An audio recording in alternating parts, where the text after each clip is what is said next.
Rocky's a park for all. Rocky's a place for all. Celebrating its 100th birthday, Rocky Mountain National Park is one of the biggest tourist attractions in the state.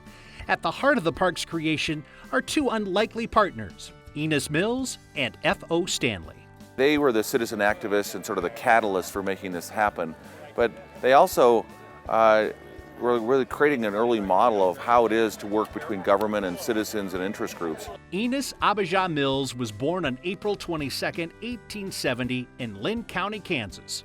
Enos Mills came here in 1884 as a young boy of 14 from a farm in eastern Kansas suffering from a wheat allergy. Enamored with the area, Enos built a small cabin that is now a museum. And while immersed in the deep woods, he became infatuated with wildlife. He was one of the first people in Colorado to actually study the wildlife more scientifically than the trappers or hunters had. While traveling, a chance meeting in San Francisco would change Enos's life. And that man was John Muir, and the influence of that meeting was profound on Mills. It took a young man who was rather aimless in his career ambitions and goals and turned him into one of the leading conservationists and preservationists of his time. Muir encouraged Enos to write of his adventures in the wilderness. People were amazed to read about a young man living in the deep, dark heart of the Rockies without a gun by himself. He was tireless, intelligent, committed, well-connected, not afraid to ask people for things. Enos had a lot of help in his drive to create Rocky Mountain National Park.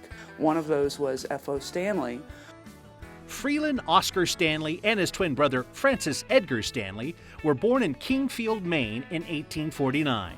They definitely had an entrepreneurial mind and this inventor's mind from the get-go, even when they were kids.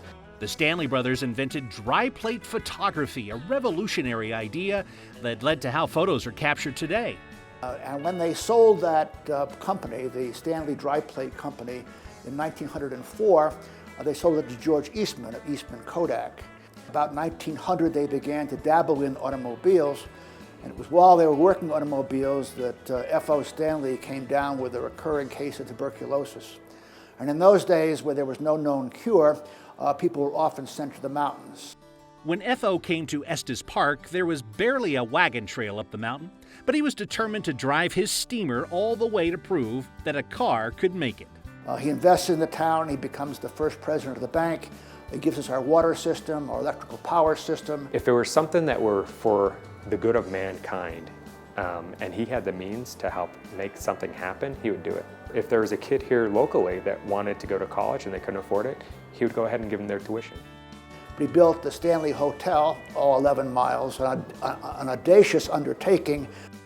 F.O. Stanley was a very large supporter of making the infrastructure of Estes Park available for tourists, while Enos wanted to make the natural environment and the wilderness available for tourists. Two more unlikely individuals on the surface.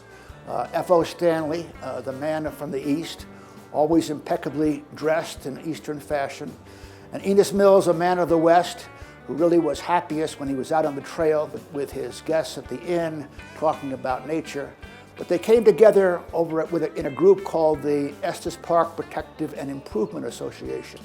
Mills took the message across the country, lobbying various political groups. And F.O. Stanley, again with that mind frame of, is it good for everybody, basically said, I'll go ahead and help finance this. Rocky Mountain National Park was established in 1915 with an act in Congress signed by Woodrow Wilson. 100 years later, Colorado's gift to the nation has benefited millions of visitors from around the country and the world.